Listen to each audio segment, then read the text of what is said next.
Next up, let's take a look at heat mode. This is a big one for this character. They definitely thought it out a little bit more than the average character gets. First off, you get the perfect inputs on your Thunder and Wind God Fist. You don't have to worry about the timing. Once you're in heat, they're all perfect. That's nice bonus. Kazuya has it, Jin has it. I'm not sure if Reina has it, probably. But Mishima seem like they get free electrics when they're in heat mode, which is crazy. Next up is the addition of a couple new extensions to moves. You get down back 1+2, which is this thing. And on block is even 0. It's a special mid, as it says. It means they can block it anywhere, standing low, whatever. But it is Power Crush. Wall splats, knocks down everything, and it's 0 on block, which is kind of cool. So you have that, but you also have down 3-2, which is just a built-in string version of it. That immediately becomes the go-to for certain knockdowns, like this. Now that you can do that, that's a gigantic amount of damage. So the fact that down 3 is safe on block anyway, and you can do that, still be safe, tremendous. Absolutely tremendous. Just out in the open. Bang. 45 damage, and that's safe. So that's a huge addition. Next up is up forward 4-1. When you're in heat mode, you get this 1 extension, which is plus on block when they land. Also really good. Huge amount of damage when it hits. You get Shadow Step. Back neutral, 3+4. More of just a gimmick. It takes up your whole meter. It's just that run away and he laughs at you. It's kind of just a fun gimmick, but not really good for anything. And in heat mode, you get the throw from Wind God stance. Automatically transitions into Thunder God stance, which is kind of cool. Does the same minimal damage, but now you get a big advantage into the Thunder God. It's very cool. You can do some dangerous stuff in Thunder God. The fact that you got to sit and take like a launcher versus Hell Sweep mix-up or whatever off of that throw, because it's untechable when you're in heat, very good. So they can't break that throw, and then they have to deal with the Thunder God mix-up after that. That's really good. And once you're in heat, Wind God stance parries. It's kind of slow. He kind of already has to be set up in it for it to parry. Like, his hand already has to be up. He doesn't like parry right away. But he does that. That was his old parry where he would take damage first. And you can see this time it's a little bit different. And in fact, it regenerates his health instead. So that used to cause damage to Heihachi first and then counterattack. Now it regenerates his health. So Wind God stance has a parry, but it's very slow. It's not for like reacting and then parrying stuff like this one is. It's for situations where like you go into stance on block. If you did, you know, forward 3 or whatever and it went into stance on block, that'll parry. That'll try to parry their counterattack, right? Because even if you go for something, they can generally interrupt you on block. So when they try to do that, it might get parried. That's about you. It's hard to control that, but it's there to back you up with that. You don't have to power crush. As long as you're in heat mode, you can count on that parry to save you sometimes. Right? Obviously, they're going to know it. They could throw a little whatever, but it's better than nothing. So Wind God Fist parries and gets you an untechable throw into Thunder God stance. That's pretty good. So let's see what else is next. Gives Wind God Kame attack reversal. We saw that. Able to enter power up state. Mishima style ultimate technique warrior instinct. So this is that little token that's above your head. Every time you enter heat stance, you get another level of this. So once you get to round 3, you're able to do this. And even when you see like heat mode is over or whatever, I'm still glowy because I have 3 stocks.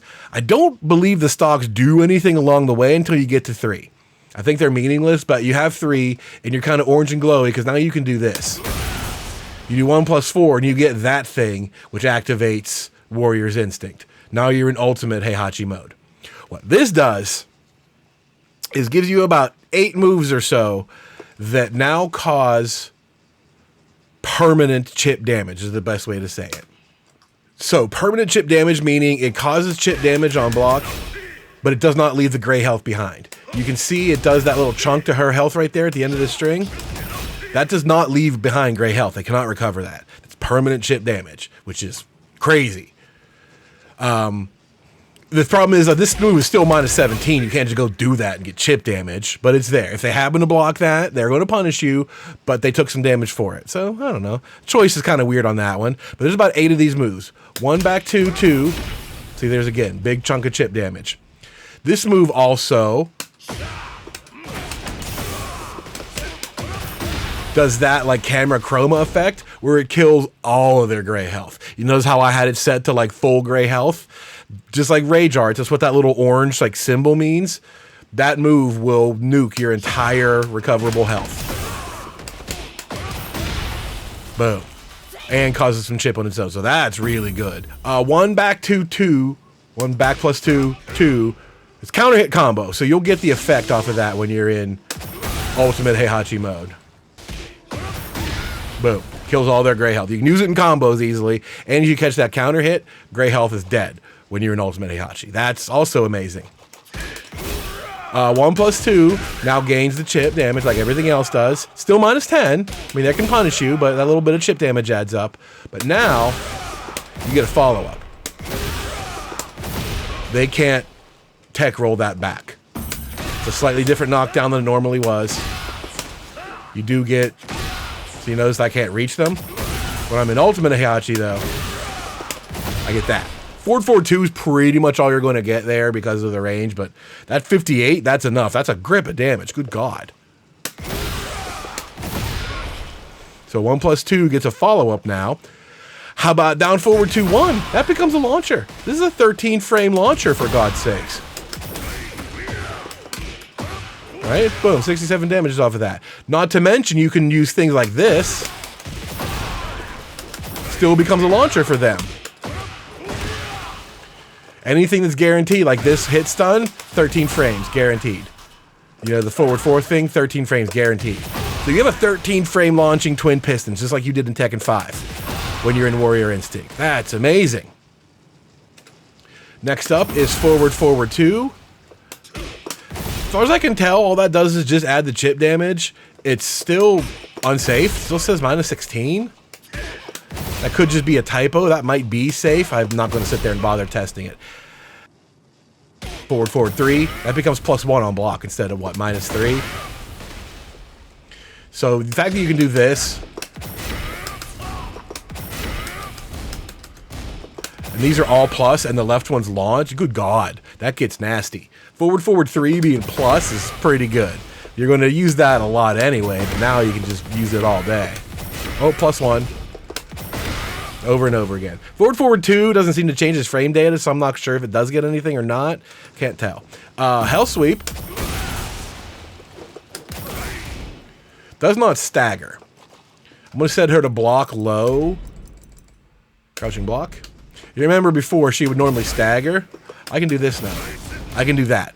Normally if she blocks that first one, boink, you're done. You can't go any further. The way the second hit does, it stagger blocks there. You cannot continue. The first one should do that normally, but when you're in Warrior's Instinct, you can go follow up right away. She can't punish it. So that essentially makes the first Hell Sweep completely safe, right? Because you could just do this. There's no way she can punish you in the middle of that. The second one's still going to launch and everything, but now the first one is safe. So that just gets super nasty. Think the mental stack that they got to go through when they block your Hell Sweep and like nothing happens, that's got to be horrible. It sucks to be them. Next up is Thunder God 1. This becomes a little bit better. See, it's minus 11. Now it's minus 8. Safe on block, so you can just kind of go for that. No fears when you're in ultimate mode. Cool, I guess, right? It's not a great move, but you don't get combos or anything, but it's safe on block now, so that's pretty sweet. And you also get that from Fujin 2, the Wind God Fist. This went from being a minus 10 to now only being minus 3. It does not make it electric. See, it's minus 3. It always has the flash, but it was normal Wind God Fist. It still is, but now they just made it minus 3. So that's completely safe too. So your Thunder God Fist and your Wind God Fist out of your stances are both safe on block now. So to tie that all together, Ultimate Heihachi lasts for the entire round that you activate it. It does not go away. It's the whole round. You can't access it until round 3 anyway because you need to go to heat mode 3 times. But once you do that and you pop it and you enter Warrior Instinct, it lasts the entire round. So you can do this shit the whole time. 1 back 2. 1 back 2. Oh, I got my counter hit. Say goodbye to your gray health. Oh, you know, oh, you did something minus 13, get launched. You know, it's an amazing state. Absolutely amazing. But once it's over, it's over. You don't get another one. You don't build up stocks again. You still get your heat mode for the rest of the match, but Warrior's Instinct is a one-time thing only. So all in all, that's a pretty amazing set. Heat is great. You get some really good extensions off of existing moves, and you get free electrics. You get a new parry. It makes that a little bit safer. And then using heat mode 3 times, you basically do enter God mode. Ultimate Warrior Heihachi mode is incredible. So gotta love that. It's a really well thought out heat mode.